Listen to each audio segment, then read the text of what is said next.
आज का मेरा टॉपिक है डेंगू। डेंगू फीवर एक ऐसी बीमारी है जो कि काफ़ी पेनफुल है, ख़तरनाक बीमारी है और ये मच्छर के काटने से हमारी बॉडी में वायरस एंटर होता है। अब इस वायरस की 4 डिफरेंट स्ट्रेन्स हैं, यानी कि आसानी के लिए अगर मैं बताऊँ तो 4 मुख्तलिफ़ इक़साम हैं।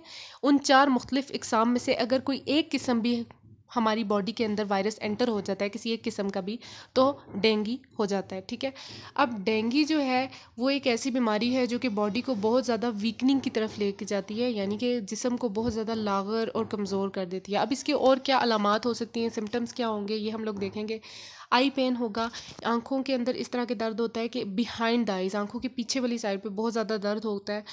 बुखार होता है, फ़ीवर इतना ज़्यादा हो सकता है कि 106 डिग्री फ़ारेनहाइट तक फ़ीवर इसमें जा सकता है। मसल्स के अंदर पेन होता है, पट्ठों का दर्द, बोन पेन, हड्डियों का दर्द, जॉइंट पेन, जोड़ों का दर्द। उसके अलावा हमें हेडेक देखने को मिलता है, सर का दर्द होता है, नौज़िया, वॉमिटिंग, दिल ख़राब होना, उल्टी होना, रैश भी बॉडी पे अपीयर होती है।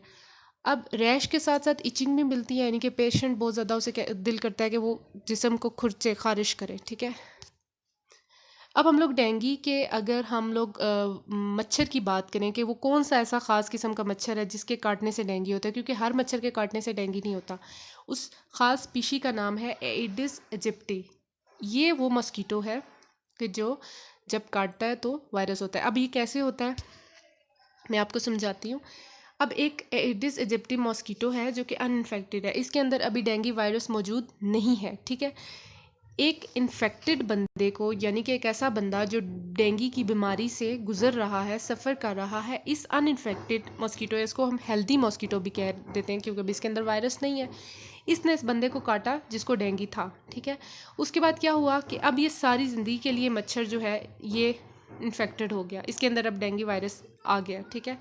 अब ये इन्फेक्टेड डेंगू वायरस वाला जो मच्छर है, जो एडिस इजिप्टी मॉस्कीटो है, ये अब किसी को भी काटेगा, जिसको काटेगा उसको डेंगू हो जाएगा। तो इस तरह से इसका साइकिल है, इस तरह से इसका ट्रांसमिशन होता है। अब इसके इंक्यूबेशन पीरियड की बात करें तो वो 3 से 14 दिन के दरमियान है। अब हम लोग कॉजेज़ ऑफ डेंगू की बात करेंगे। जैसे हम लोगों ने पहले भी बताया कि इसकी कॉज जो है काफ़ी ऑब्वियस सी है, यानी कि वायरस की वजह से होता है, और वायरस कैसे स्प्रेड करता है वो हम लोगों ने देख लिया, मच्छर के काटने से। अब हम लोग उन वेज़ की बात करेंगे कि किस तरीके से हम लोग अपने आप को डेंगू से प्रोटेक्ट कर सकते हैं, बचा सकते हैं। तो सबसे पहले हम लोगों ने जो मॉस्कीटो का हैबिटेट है उसको रिमूव करना है, यानी कि ऐसी जगह जहाँ पे मच्छर की अफजाइश हो सकती है उन चीज़ों को ख़त्म करना है। साफ़ पानी अगर किसी पुराने टायर में, पुराने गमले जो पड़े होते हैं उनके अंदर खड़ा हो रहा है, टायरों के अंदर खड़ा हो रहा है, तो इसके अंदर बहुत ज़्यादा चांसेस हैं कि डेंगू वायरस की जो है अफजाइश हो सकती है, ठीक है? तो हम लोगों ने इस चीज़ को ख़त्म करना है, पानी खड़ा नहीं होने देना कहीं। मॉस्कीटो रिपेलेंट लोशंस हैं वो यूज़ करने हैं, स्प्रेज यूज़ कर सकते हैं, घर को साफ़ सुथरा रखें, जालियाँ लगाएं, जो छोटी छोटी स्पेसेस होती हैं घर में, उन गैप्स होते हैं, विंडोज़ वगैरह, इन सबको बंद रखें। और उसके अलावा घर को साफ़ सुथरा रखें, लाइटिंग का ख्याल रखें। कुछ रिसर्चेस के मुताबिक ये है कि अगर लाइटिंग हो तो उसकी वजह से भी मच्छर से बचाव मुमकिन है। और लॉन्ग क्लॉथिंग पहने, मतलब ज़्यादा से ज़्यादा ऐसे कपड़े पहनने की कोशिश करें जो आपकी बॉडी को प्रॉपर कवरेज प्रोवाइड करें ताकि मच्छर आपको ना काट सके।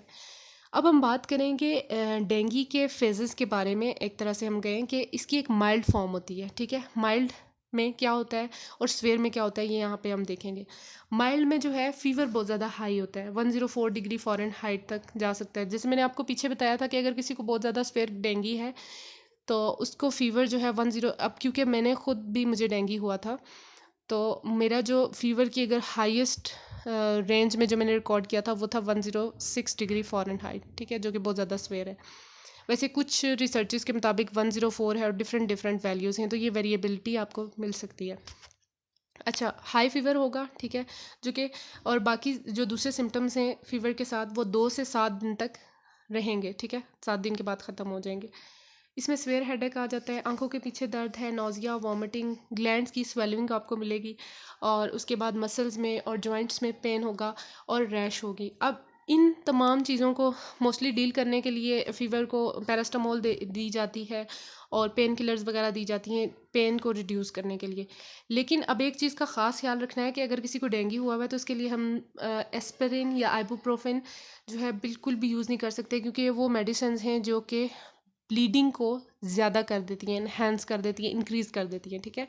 अब सीवियर डेंगू के जो ड्यूरेशन है उसकी बात करें तो 3 से 7 दिन आफ्टर इसके के फर्स्ट सिम्टम जो है माइल्ड डेंगू के, उसके 3 से 7 दिन बाद जो है वो सीवियर डेंगू होगा। और इसमें टेम्परेचर जो है वो आहिस्ता आहिस्ता कमी की तरफ आता है, 100 डिग्री फ़ारेनहाइट से नीचे हो जाता है, ठीक है। लेकिन इसके अंदर एब्डोमिनल पेन बहुत ज़्यादा सीवियर हो जाता है, परसिस्टेंट वॉमिटिंग है, यानी कि बार बार वॉमिटिंग हो रही होती है, जैसे ही कुछ खाओ, पानी भी इवन के पियो के तो पेशेंट को वॉमिट आ रही होती है, ठीक है। उसके अलावा ब्रीदिंग पैटर्न जो है वो थोड़ा सा कुछ पेशेंट्स के अंदर डिस्टर्ब मिल सकता है हमें। गम्स के अंदर जो मसूड़े हैं उनके अंदर से ब्लीडिंग हो रही होती है, खून आ रहा होता है। वॉमिटिंग के अंदर अगर बहुत ज़्यादा कोई सीवियर किस्म का प्रॉब्लम हो जाए, जीआईटी अगर उसके अंदर प्रॉब्लम आ जाए ज़्यादा, तो वेसल्स बेसिकली छोटी छोटी जो होती हैं वो रप्चर हो जाती है, जिसकी वजह से वॉमिटिंग के अंदर भी ब्लड आ रहा होता है। और फटीग और रेस्टलेसनेस, ये चीज़ें आपको देखने को मिलेंगी। जब सीवियर डेंगू पता चल जाए कि पेशेंट इस फेज़ में आ गया है, इसको ब्लीडिंग स्टार्ट हो गया, तो उस टाइम कोशिश करनी चाहिए कि इमरजेंसी रूम में पेशेंट को ले जाना चाहिए और जो नज़दीकी जो भी हॉस्पिटल है वहाँ से रुजू करना चाहिए। और इस सूरत हाल में सीवियर डेंगू में पेशेंट के लिए बेहतर यही है, बेहतरीन चीज़ यही है कि वो हॉस्पिटलाइज्ड हो, एडमिशन हुआ हुआ हो उसका हॉस्पिटल में, और प्रॉपर वहाँ पे डॉक्टर्स की निगरानी में रहे 24 घंटे। अच्छा, अब हम लोग बात करेंगे इसके मॉस्कीटो के। अगर हम बात करें कि मेल के काटने से होता है कि ज़्यादा फीमेल, तो इसके बारे में रिसर्चेज ये कहती हैं कि जो फीमेल एडिस इजिप्टी मॉस्कीटो है, ज़्यादातर ट्रांसमिशन जो है इसकी वजह से हो रहा है। अब हमारे पास, मैंने स्टार्ट में भी बात की कि 4 डिस्टिंक्ट रिलेटेड वायरस हैं जिनकी वजह से डेंगू हो रहा है, जिसको हमने डेन 1, 2, 3 और 4 का नाम दिया, ठीक है। अब यहाँ पे एक इम्पॉर्टेंट चीज़ ये है कि अगर एक बंदे को किसी इनमें से किसी एक किस्म, जैसे फॉर एग्जांपल डेन 1 जो स्ट्रेन है, इससे इन्फेक्टेड हो चुका है बंदा, अब उसके अंदर लाइफ लॉन्ग इम्यूनिटी, ऐसी इम्यूनिटी डेवलप हो गया इस किस्म के लिए जो सारी ज़िंदगी उसकी बॉडी के अंदर रहेगी, जिस किस्म से वो इन्फेक्टेड हुआ है। फॉर एग्जांपल डेन 1 जैसे मैंने कहा उससे काटा था, ठीक है।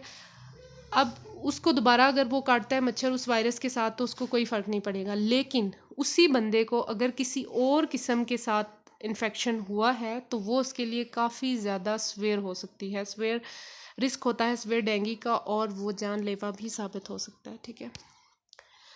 अब हम बात करेंगे इसके ट्रीटमेंट की। तो यहाँ पे हमें ये जानने की ज़रूरत है कि डेंगू का कोई स्पेसिफिक ट्रीटमेंट नहीं है, ठीक है। इसका जो ट्रीटमेंट हॉस्पिटल्स में या घर में जैसे भी किया जाता है वो सिम्टोमेटिक ट्रीटमेंट होता है। सिम्टोमेटिक ट्रीटमेंट का मतलब ये कि जो जो सिम्टम आता है उसके अकॉर्डिंग दवाई दी जाती है। जैसे कि फॉर एग्जांपल बुखार हो रहा है तो उसके लिए पैरास्टामोल दे देंगे, दर्द हो रहा है पेन किलर्स दे दी जाएंगी। लेकिन वही बात है कि आइबुप्रोफेन और एस्पिरिन के फार्मूले वाली जो भी मेडिकेशन है उसको अवॉइड करना है ताकि ब्लीडिंग ना हो, ठीक है। और फ्लूइड ज़्यादा से ज़्यादा पीना चाहिए, पेशेंट को लेना चाहिए, और अपने आप को हाइड्रेटेड रखे। डिहाइड्रेशन भी नुकसानदेह हो सकती है। चाय, कॉफ़ी और तमाम ऐसी ड्रिंक्स जिनकी वजह से डिहाइड्रेशन में जाती है बॉडी, ये बिल्कुल अवॉइड करनी है। जूस, फ्रूट्स का जूस हो, फ्रूट्स लें, और सूप्स वगैरह लें, लेकिन इन चीज़ों को अवॉइड करें जिनके अंदर कैफ़ीन होती है।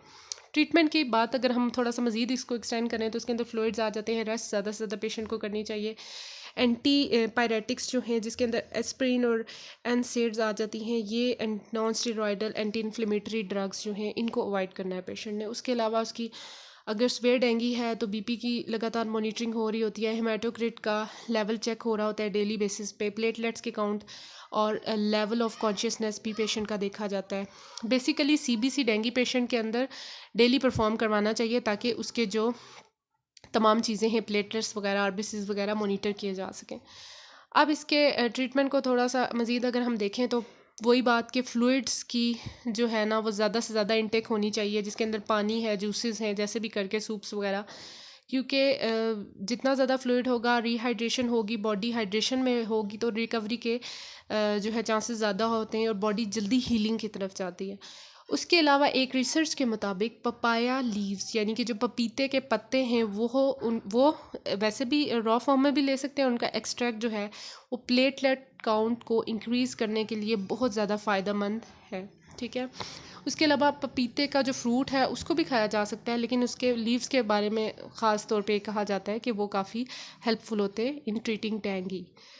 बेड रेस्ट लेनी चाहिए पेशेंट को जब तक वो मुकम्मल तौर पे ठीक नहीं हो जाता। बिल्कुल भी अपने आप को थकाना नहीं है। उसके अलावा एसिड अमाइनोफेन जो है यूज़ की जाती है पेन और फीवर को रिड्यूस करने के लिए। अब हम बात करेंगे डेंगू की वैक्सीन के बारे में। जी हाँ, डेंगू की वैक्सीन जो है वो अवेलेबल है, पाकिस्तान में फ़िलहाल अवेलेबल नहीं है, लेकिन काफ़ी सारी ऐसी कंट्रीज़ हैं जहाँ पे ये वैक्सीन अवेलेबल है और 9 से लेकर 45 ईयर्स की जो एज है उसके दरमियान के लोगों को लगाई जाती है। इस वैक्सीन का नाम है डेंगवैक्सिया और WHO यानी कि वर्ल्ड हेल्थ ऑर्गेनाइजेशन के अकॉर्डिंग ये वैक्सीन सिर्फ उन मरीज़ों को लगाई जा सकती है जिनको एक बार डेंगू हो चुका हो, ठीक है, कंफर्म हो कि इनको डेंगू हुआ था। और लेकिन अभी अनफॉर्चुनेटली पाकिस्तान के अंदर, हमारी कंट्री के अंदर ये वैक्सीन फ़िलहाल अवेलेबल नहीं है, कमर्शियली अवेलेबल नहीं है। Thank you so much for watching.